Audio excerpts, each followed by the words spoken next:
Жүрөк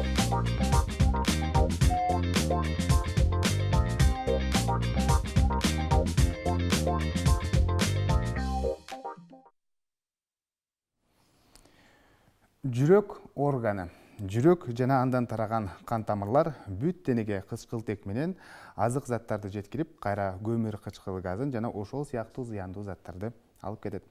17-кылымдын башында эле англиялык көрүнүктүү окумуштуу Уильям Гарвей жүрөктүн булчуңдары бирде жыйрылып, бирде жазылып, согушу менен канды бүткүл денеге кан тамырлар аркылуу жеткирип турарын айтышкан. Саламатсыздарбы? Бул Илим Билим каналы Ден соолук программасы. Аны мен Сейит Амираев алып барам. Ардактуу телегөрүүчүлөр, жогоруда маалым болгондой, бүгүн биз дал ушул жүрөк ооруларын заманбап ыкмалар менен дарылоо жөнүндө маектешебиз. Эгерде сиздерде да кандайдыр бир суроолор болсо, 40 мүнөт аралыгында суроо берип, программага катышсаңыз болот. Байланышчы телефондор 03222 коду аркылуу 7 21 55 жана ошондой эле 0508 87 77 97 номери. Анда биз студиянын кадырлуу конокторун мен сиздерге тааныштырып өтсөм. Талант Эралиев Ош шаарындагы Кардио плюс медициналык борборунун рентген эндоваскулярдык хирургу жана шаарыбыздын тургундары келип отурат. Саламатсыздарбы? Студиябызга кош келипсиздер. Соңку вакыттарда ошол медицинага жаңы терминдер кирип, айта кетсек, интервенциялык кардиология, инвазивдик кардиология деген терминдер кирип, кандайдыр бир жаңылык кирди десем да болот да. Эң алгач жалпы телегөрүүчүлөргө түшүндүрүп берсеңиз ушулар боюнча айтып. Саламатсыздар, урматтуу көрүүчүлөр. Жалпысынан айтып кетсем, эми тарыхый боло турган болсо, мурда бир эле кардиология жана кардиохирургия болуп келген. Акыркы заманда заманбап техникалар өсүшүнө байланыштуу кардиологияда көп тармактарга өзүнчө бөлүнүп кетти. Интервенционная аритмология деп коет, эндоваскулярная хирургия. Бул кандай техникалар? Илгери биз кардиология деп дары-дармекти гана билсек, азыркы заманда, азыркы ушул саатта кардиологияны жаңы техникалар менен колдонуп, жаңы ыкмалар менен, кичине травматикалык жолдор менен дарылоонун жолдору чыккан, кан тамыр аркылуу эч кандай кеспей, эч кандай наркоз бербей, кан тамырлар аркылуу кирип, ошол ооруган жерди сакайтуу. Ушулардын бардыгы азыркы учурда аты көп болуп калды. Инвазивная кардиология же болбосо интервенционная кардиология. Дагы бир жаңы аты азыр рентген эндоваскулярдык хирургия болуп калды. Бул рентген эндоваскулярдык хирургияга жүрөк кан тамырлары кирбей, ошондой эле башка адам баласында кандай кан тамырлар болсо, ошол кан тамырларды дарылоо ыкмалары тууралуу илим. Жакшы. Бизди көрүп жаткан көрүүчүлөрдүн баарында эле ушундай суроо пайда болсо керек. Жүрөккө өзү негизи кайсыл учурда операция жасалат?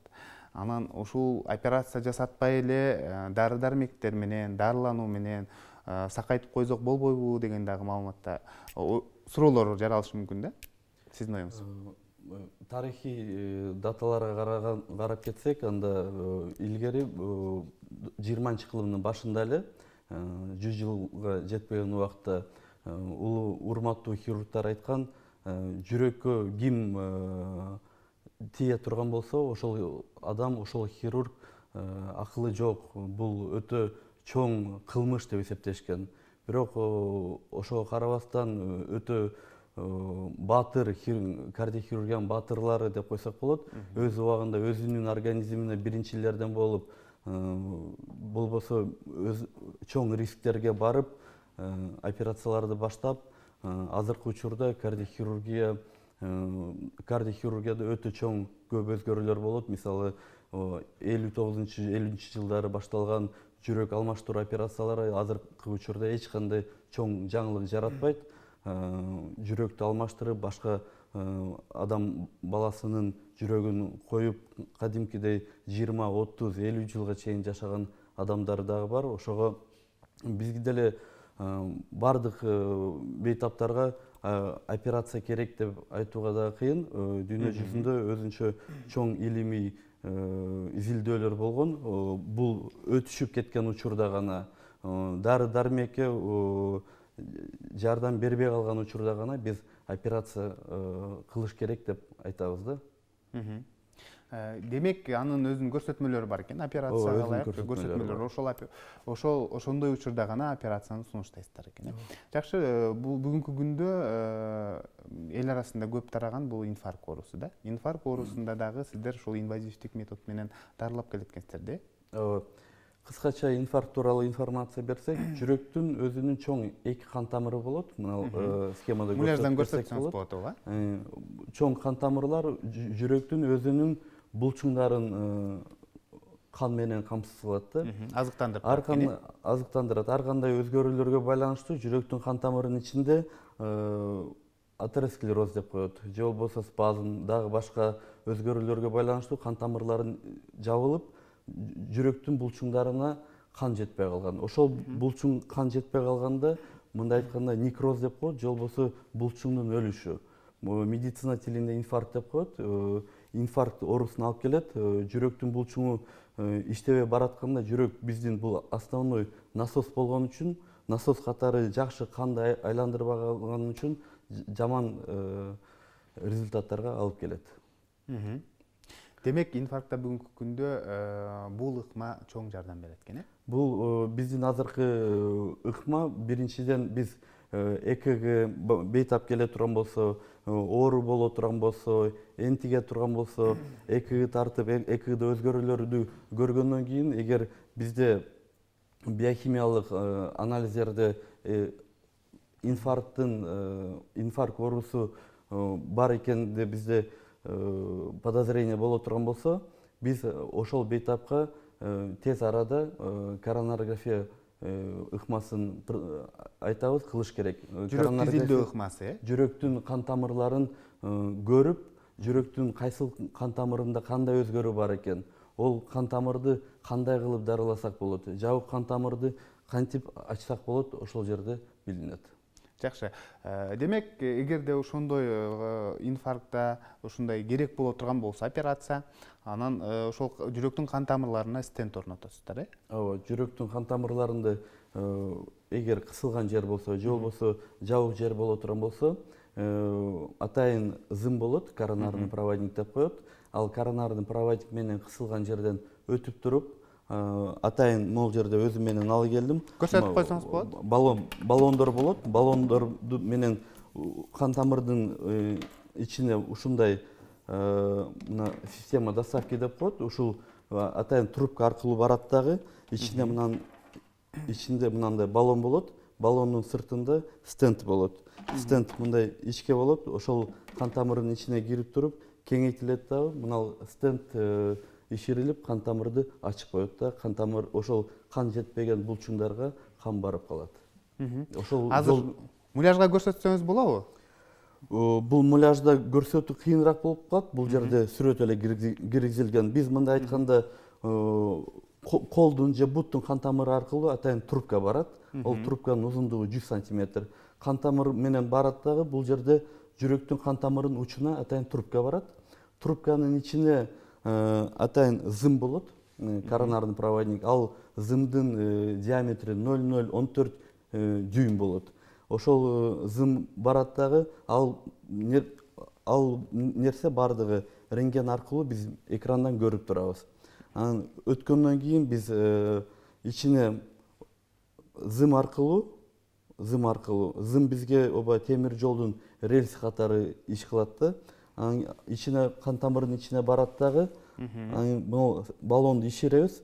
Баллондун өйдөсүндө стенд болот. Стенд деген бул атайын темирден, кымбат баалуу темирден жасалган пружина сымал нерсе болот. Ошол кеңейтилет дагы, кан тамырынын ичине мындай коюлуп туруп, и кан тамырдан кадимкидей кан жүрүп калат. Жакшы. Бүгүнкү күндө көпчүлүк элде түшүнүк бар болуп калды. Стенд орнотуу боюнчачы. Анан бул ушул темирден жасалат деп аттыңыз, э? Кымбат баалуу металлдан жасалат деп калдыңыз. Бул кандайдыр бир органга кирип жайгашкандан кийин реакция берип жибербейби? стенд биринчи жолу мисалы 80-85 жылы колдонулуп чыгарылып, биринчи стендтер ооба көп реакция берген. Аларга организмге терс таасирин тийгизген. 2003 жылы стендтин эки түрү болот өзү. Стенд дары менен сүйпөлгөн деп коет, стенд с лекарственным покрытием, и жөнөкөй стенд. Ал жерге атайын дары сүйпөлгөн эмес. Алардын айырмасы кандай?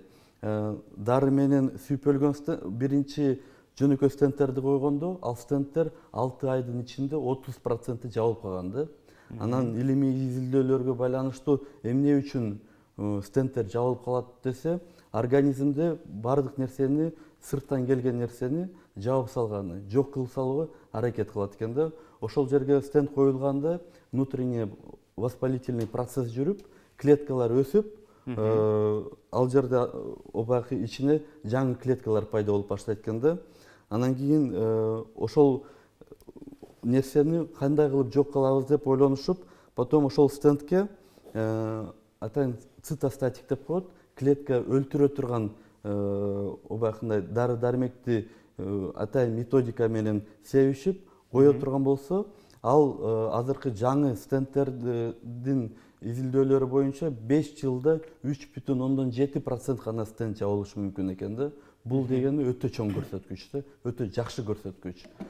Стенд бизде кандай кымбат баалуу эки түрү болот. Бул стенд кобальт хромовый, то есть кобальт анан хромдун экөөнүн куюлушунан пайда болгон, и платиновый деп коет, платина темиринен жасалган стендтер болот. Азыркы жаңы стендтер дагы ойлонуп келген. Бул стендтер мисалы өмүр бою кала турган болсо, жаңы стендтер бар, алар саморассасывающийся. То есть бул темирден эмес, атайын синтетикалык жол менен ойлонулган обакына пластик сымал болот. Бул стендти койгондон кийин 2 жылдын арасында стенд абсолютно өзү жок болуп кетет, бирок кеңейип келген жер ошол бойдон тура берет. Бул жаңы стендтин түрлөрү. Бирок ал стендтин биринчи обакындай количество элге жасалып баштаганда 5 жыл аралыгында караганда өтө көп осложнениялар болгон үчүн бул стендтер пока повсеместно бардык жерде колдонулбайт. Азыркы учурда бизде мисалы бардык рекомендациялар боюнча ушул стенд с лекарственным покрытием желательно металлдан жасалган стендтер коюлуу керек деп бизде көрсөтмөлөр бар. Жакшы. Инвазивдик метод менен мына ушундай кан тамырларга стенд коюудан сырткары дагы кандай дарылоонууларды жүргүзүп келесиздер? Азыркы рентген-эндоваскулярдык хирургия бул биздин методика. Рентген ыкмалары менен жасала турган хирургия бардык медицина тармактарында бар деп айтсам болот да. Мисалы ошол эле жол менен биз азыр онкологияда. Онкологияда мисалы биз химиотерапия деп коет, операция жасалгандан кийин организмге клетка көбөйүп кетпөө үчүн химия препараттар берилет. Ол кан тамыр аркылуу берилет да. Ал барып организмге барып кичинекей проценти гана ошол клеткаларга тиет да. А биздин жол ыкмалар менен биз мисалы боордо онкология жаман шишиктер боло турган болсо, кан тамыр аркылуу келип, шишиктин ичинде ошол шишикке гана таасир эте турган дарыларды куюп, кан тамырларды жаап коебуз да. Бул шишиктер анан кийин өзү бир жагынан ол кичинерет, экинчиден ол дары дармек ошол шишикке таасир этет дагы, болгондо да 80-90% ошол жерде шишикке калып, шишик жок болуп, эффекти өтө жогору. Мисалы биз миома матки деп коет, бизде аял кишилер көп бул оору менен жолугат. Маткада булчуңдан турган шишиктер пайда болот. Бул доброкачественное образование. Ал шишик бизге аял кишиге көп ыңгайсыздык алып келет. Бойго бүтүүгө тоскоол жаратат, бойдо болбойт, жана башка кан агуулар болуп, кыйналып, ар дайым обакында көп анемия болуп, гемоглобин 60, 70, 50 болуп, жаман жашоо шарттарын оорлоштурат да.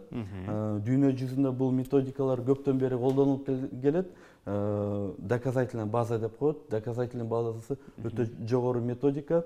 Ошо миомага келип туруп, атайын трубкалар менен кан тамырынын ичинде ошол миоманы жаба турган ичине дарыны куюп коебуз дагы.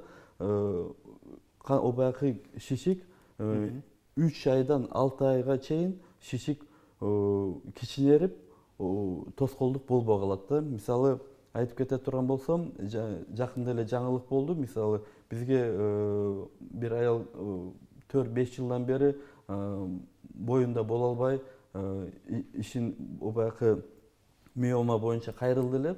Башка хирургтарга, гинекологторго барса, дары дармек менен аракет кылышкан, пайдасы болгон эмес да. Хирургтар айткан, биз миоманы алабыз, бирок маткасы менен бирге алып салабыз деген. Бул аял кишини өмүр бою инвалид кылуу деген да. Бул ошого кандай кылып жардам бере аласыздар деп биздин ыкмаларды угуп келген экен эле. Биз ошол эмболизация кылдык. 3 айдан кийин мага звонок кылып, Талант байке, сиз ата болдуңуз десе, өзүм чочулап кеттим. Не болду экен депчи, кандай ата, кайсыл жерде болуп кетти деп айтат. Сиз ушул ыкма менен кылып бергениңизге байланыштуу Кудай калса 1 айлык кош бойлуу болду. Кош бойлуу болуп калыпмын деп. Жакшы. Мындай метод менен дарылоо бүгүнкү күндө биздин медицинада кеңири эле тараганбы? Мисалы, бардык жаатта бүгүнкү күндө колдонсо болот деп айтып калдыңыз да? Жүрөк оорулары боюнча бул ыкма Кыргызстанда 96-жолу биринчи болуп, кардиохирургияда Бишкекте бир эле аппарат келип Турциядан ошол жерде жасалып келген болсо, азыркы учурда бардык региондордо бар, э? Ошто жок, бардык региондордо жок. Ошто 3 аппарат бар, 3 ангиограф. Жалал Абадта 1 аппарат бар, Бишкекте 4 аппарат бар да. Ошого байланыштуу, бирок бул ыкмалар шарттарга байланыштуу болсо керек. Биздин бардык бейтапка акчалуу деп алар төлөш керек болот. Мамлекет тарабынан азыркы учурда каржыланбайт. Жакшы. Кийинки суроо телегөрүүчүдөн келиптир. Саламатсыздарбы? Менин апам 55 жашта дейт. Мындан 2 жыл мурда жүрөктүн клапандарын алмаштырыш керек деген ушундай диагноз койгон дейт. Бирок апам ушундай деле жашап жүрсөм болот экен, жакшы эле жүрөм деп жөн эле жүрөт, операция жасатпай дейт да. Эмне кылышыбыз керек? Операция дегенден кийин ошол замат жасатыш керекпи, же болбосо эгерде өзүн жакшы сезсе жүрө берсе болобу деген суроону калтырыпты да. Бизде туура эмес түшүнүк бар. Мен жакшы сезсем, анда жөн эле жүрө берсем болот депчи. Бизде биздин бейтаптар кандай кайрылат? Келет, эч кандай жардам көрсөтө албайсың ал бейтаптаргачы, өтүшүп кеткен бейтаптар келет. Отура албай, энтигип, кыйналып, буттарынын ишиктери пайда болуп, мен мейли операцияга макулмун деп келет да. Биз уже ал убакта хирургтар бул жерде кандайдыр бир жардам көрсөтүүгө мүмкүнчүлүгү жок болуп, кеч болуп калат да. Ден соолук үчүн кооптуу экен да. Жөн мисалы операция жасатпай жүрө берейин, жакшы эле жүрөмүн деп ушинтип өзүнө ишенип жүрө бере турган болсо, кандайдыр бир оорунун өтүшүп кетүүсүнө алып келет экен дагы, ал ошол бейтаптын ден соолугуна кооптуулук жаратып коюшу толук ыктымал, э? Ооба. Жакшы. Саламатсыздарбы? Балдардын жүрөк кемтигине дагы операция жасайсыздарбы? Негизи балдарга, ошол жүрөк кемтиги менен төрөлгөн балдарга канча жаштан баштап операция жасалыш керек? Анан ушул инвазивдүү ыкманы колдоносуздарбы? Рахмат. Жүрөк ооруларына жаңы ыкмаларды колдонобуз. Бул операцияларды 2016-жылдан бери жасап келип жатабыз. Эң кичинекей бейтабыбыз 1 жашта болгон, азыркы учурда 4кө чыгып калды. Азыркы ыкма менен чоң кардиохирургия биздин ыкмасыз элестетүүгө болбойт. Чоң даже өтүшүп кеткен чоң кардиохирургиялык кемтиктерге дагы биринчиден интервенциялык ыкмалар колдонулуп текшерилет. Ошондой эле бизде мисалы жүрөктүн кемтиктери болсо, дефект межшприцердин перегородки же дефект межжелудочной перегородки, открытый артериальный проток жана башка кемтиктер болгон учурда азыркы жаңы ыкмалар бар. Булар кан тамыр аркылуу келип 1 саатка эгер кичинекей жаш бала болуп убакында кыймылдай турган болсо 1 саатка наркоз берилип кан тамыр аркылуу кирип ошо тешиктерди атайын окклюдер деген нерсе бар. Окклюдер менен кирип жаап коюп, ал окклюдер атайын темирден жасалат, нитинол деп коет. Нитинол менен кирет дагы жабылып, ал нитинол 6 айдын ичинде тери менен жабылып, ол эч кандай таасир этпей, уже кадимкидей бала жашоого аралашып кала берет да. Мисалы бет жаа хирургдары мисалы оозунда, таңдайында кандайдыр бир кемтиктер болсо, мынча жаштан келсин деп айтат да. Себеп дегенде бул органдардагы чоңоюп, өсүүсүн токтотот. Ушул жашта ар биринин ушул жаш курагына жараша операция жасайт да. А сиздерде кандай? Жалпысынан өзү жүрөк кемтиктери. Себеп дегенде баягы бала өскөн сайын, чоңойгон сайын кайра ачылып кетүүсү мүмкүн деген ушундай кооптонуу бар экен. Жалпысынан кардиохирургияда 1-2 кемтиктер бар. Ал кемтиктер эненин ичинде эгер диагностика болсо, төрөлөр заман кылыныш керек да. Биздин ыкмалар менен операциялар жаш бала 8 килограммдан өйдө болуш керек. Бизге ошол 8 килограмм деп эмне үчүн айтабыз? 8 килограммдан өйдө болгондо, же 1 жаштан өйдө болгондо кан тамырлары, буттун кан тамырлары, ошол атайын кан тамыр аркылуу киребиз деп атпайбызбы? Ошол кан тамырлар бизге керегиндей өрчүп, өнүгөт да. Ошол аркылуу кирип бизге коопсуз десек болот бул жаш балага. Жакшы. 1 жыл мурда кайнагам жүрөгүнө операция жасатып стенд койдурган дейт. Бул стендтин канчалык кепилдиги бар? Анан эл арасында ушул стенд койдургандан кийин дагы ушул каза болуп калгандар болуп атат экен. Эмне үчүн деген суроону калтырыптыр. Эми кепилдик деген сөз бизге көп бейтап каралат. Бизде кепилдик барбы депчи. Анан кийин мен ошол жерде айтып коем, биз машина оңдоп жатпайбыз, биз адамды оңдоп жатабыз депчи. Болгондо да иштеп жаткан жүрөктү операция кылып жатабыз деп айтсам болот. Стенд койдуруп, мисалы инфаркт учурунда да нестабильный стенокардия, жүрөк оорулары койгондо бул по жизненным показаниям дейт да. Ошол боюнча операция жасалат. Стенд коюп атканда өлүп калуу деп атат да, өлүм болуп атат депчи. Ал жок, стенд койгондон кийин дейт, жакшы жүрүп ушундай каза болуп калгандар да болуп атат. Эми биз бир стенд коюп, бүттүк организмди жакшы кылып койдук десек болбойт да. Баягы буга чейин айтылган суроолорго эле кайрылсак болот. Биз биринчиден инфаркттын алтын убакыты болот да. Инфаркт башталгандан кийин канчалык эрте биз кан тамырды ачсак, ошончолук жүрөктүн абалы өтө жакшы болот да. Канчалык өтүшүп кете турган болсо, жүрөктүн күчү түшүп кетип, ал жерде уже стенд койгонго байланыштуу болсо дагы, ал жерде кандайдыр бир жаман нерселер болуп кетиши мүмкүн да.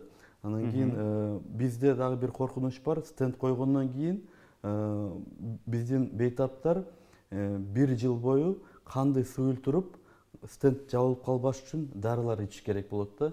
Анча-мынча бейтаптар стенд койгондон кийин мен жакшы болуп калдым деп дарыларын ичпей койгон бейтаптар болуп, ошолордо көп осложнение болот да. Демек, сиздерден ушул операция болгондон кийин дагы заманбап ыкмалар менен анын өзүнүн кандайдыр бир шарттарына өзгөчө көңүл буруш керек экен да, өзүн жакшы карап жүрүш керек экен, дары дармектерди ичип, анан сиздерге кайрылып көзөмөлүңүздөрдө туруусу зарыл экен да. Сөзсүз. Неге сөзсүз дейм? Жүрөк оорулары бул аппендицит эмес, же болбосо грипп эмес. Дарылап койсоң жок болуп кетет, кесип койсоң жок болуп кетет. Андай эмес. Жүрөктүн бир жери жабылып кала турган болсо, экинчи жер дагы жабылып калып, ал жерде дагы май өсүшү ыктымалы өтө жогору да. Ошого биз ошол май өстүрбөй турган дарыларды беребиз. Кан басымы жогору боло турган болсо, кан басымды азайта турган дарыларды беребиз. Ар бир бейтап келип стенд койдуруп кеткен бейтапты биз ар бир айда, же болбосо бир айда 2 жолу келип текшерилип кеттиңиз, кандай болуп атат, эмне өзгөрүүлөр болуп атат, бардыгын өзүбүзгө көзөмөлдөө алабыз. Бул бардыгы бизде көзөмөлдө болуш керек да. Жакшы. Аудиториядан суроо болсо берсеңиз болот дарыгерге. Микрофонду алып суроо берсеңиз. Саламатсызбы? Берген маалыматка чоң рахмат. Мен суроом төмөндөгүчө. Бул азыркы жүрөк оорулары акыркы жылдар өтө көбөйүп келатат да. Өтө көбөйүп, ушудан жабыркагандар да өтө көп. Мисалы, кайсыл учурда биз адамдын ушул дарттан алдын ала алабыз, болбосо өз убагында ушул диагноздорун коюп, жана ошондой эле өз убагында керектүү жардамды бере алабыз. Анын үчүн кандай службалар керек биздин өлкөдө жана ошондой эле биздин областта? Жакшы. Рахмат сурооңузга. Өтө жакшы суроо. Бул кантип биз алдын алсак болот жүрөктү? Жүрөк ооруларынын биринчи себеби эмне? Жүрөктүн ооруларынын себеби бул биз туура эмес тамактануу. Бул биздин менталитет, мындай айткандачы. Биздин менталитетте өтө көп майлуу тамак жегени, өтө көп этти жегени убакында менталитетибиз бар. Андан сырткары көп тамак жеп алып, жатып алуу мисалы. Кыймыл аздыгы, бул бардыгы жүрөк ооруларына алып келет да. Анан кийин биз жүрөк ооруларын кантип азайтышыбыз керек? Биз жүрөк ооруларын азайтыш үчүн биз жакшы тамактанышыбыз керек. Жашылча жемишти көп жешибиз керек. Көп кыймылдашыбыз керек. Керек болсо физкультура заниматься этишибиз керек. Чоң адамдар болобу, кичи адамдар болобу, эшикке алып чыгып, спорт менен алек болушубуз керек да. Бул ооруларды кантип өз убагында жардам берип, бул оорулардын өлүмүн кантип азайтсак болот?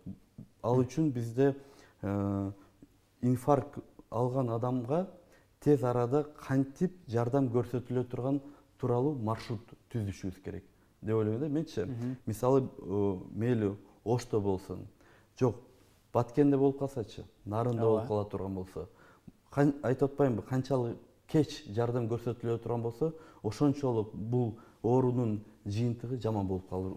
Ийгиликтүү болбой калат экен. Ийгиликтүү болбой калат. Жакшы. Телекөрүүчүдөн суроо келди. Саламатсыздарбы? Менин кызым 4 айлык дейт. Жүрөгүндө ушул тешик бар деп айткан дейт. 4 мм дейби? 4 мм. 4 мм деп айтты да. Канчалык деңгээлде кооптуу же болбосо өзү бүтүп кетиш дагы мүмкүнбү деген. Жогоруда дагы ушуга байланыштуу суроо келген. Кайсыл учурда өзү бүтүп кетет, анан кайсыл учурда сөзсүз түрдө операция жасалыш керек? Өзү жүрөктүн тешигинин түрлөрү болот. Эң жөнөкөйүнөн айтсак, открытое овальное окно. Мисалы, открытое овальное окно боло турган болсо, бул өтө коркунучу жок, тубаса десек болот. Ал тубаса менен келип текшерилип турсаңыздар болот. Жүрөктүн тешиги качан өзү жабылып кетиши мүмкүн. 4-5 мм чейин боло турган болсо, 1 жылдын ичинде жабылып кетүү ыктымалы бар. Бирок ошол кезде дагы диагноз коюлгандан кийин ар 3 айда, 6 айда, 9 айда, 12 айда биз текшерип, жүрөктүн өтө тешиктери чоңойтабы, жүрөктүн өзүнүн карынчалары деп коет, желудочко, ага таасири барбы же жокпу? Өпкөнүн кан басымы жогорулап атабы, жогорулабай атабы, ошонун баардыгын текшерип турушубуз керек да. Биз негизинен эң коркунучтуу убакында эгер өпкөнүн кан басымы жогорулап кете турган болсо, терс таасирин тийгизе турган болсо, бул келечекте жаман болуп калышы мүмкүн да. Жакшы, кийинки суроо. Саламатсыздарбы? Менин кызым 2,5 жашта дейт. Кардиохирургтар жүрөгүндө шум бар экен, анан операция жасаш керек экен деген диагноз койгон дейт. Бирок ушул өткөн жылы ошол Кореяга барып, лазердик дарылоодон өтүп келдик. Бүгүнкү күндө кызым жакшы деген суроону калтырыпты да, эмне үчүн бизде ушундай ыкмалар колдонулбайт? Көп адамдар ушундай алмаштырышат. Мисалы, хирургияда дагы лапароскопияны лазер деп коет да. Азыркы биздин ыкмаларды дагы, бул ыкмалар ошо Кореяда дагы болот. Мен мисалы Америка, Европа бардык өлкөлөргө барып, көрүп, үйрөнүп жүрөбүз. Ал ушул эле ыкмалар интервенционный хирургия деп коет.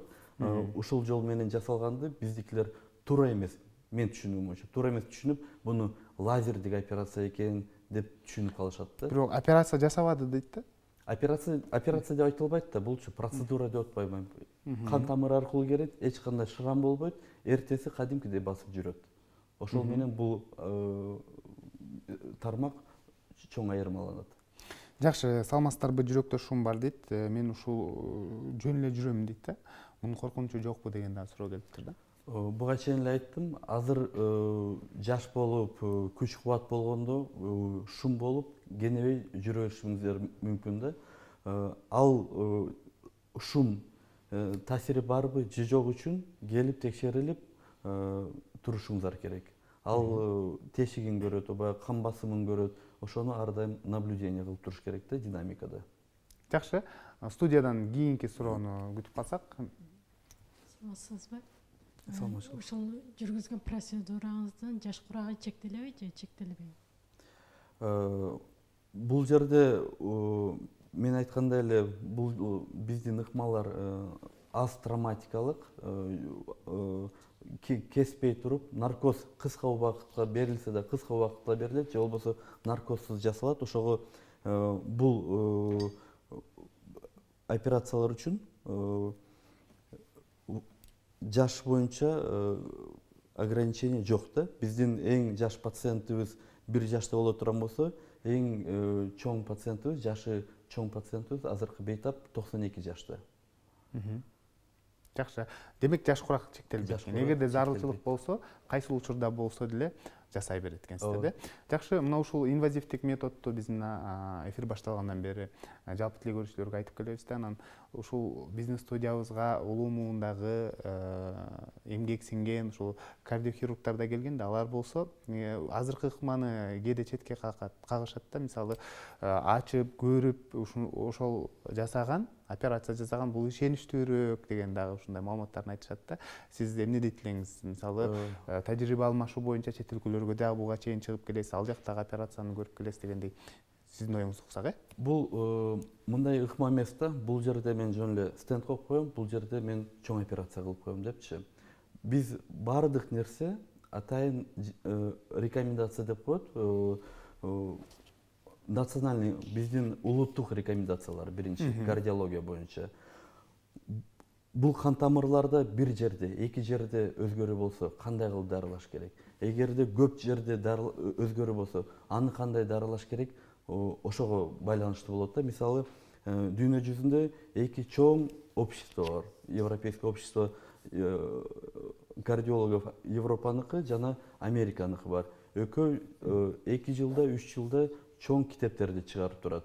Алар бул жол менен дарыласа жакшы болот. Бул жол менен бул учурда башка жол колдонулуш керек деп айтылат да. Мен көрүшүм керек деп айтпайт да. Мисалы, кан тамырлардын бир жеринде, эки жерде өзгөрүү боло турган болсо, ошол үчүн чоң көкүрөктү ачып, жүрөктү токтотуп операция кылуунун кереги жок.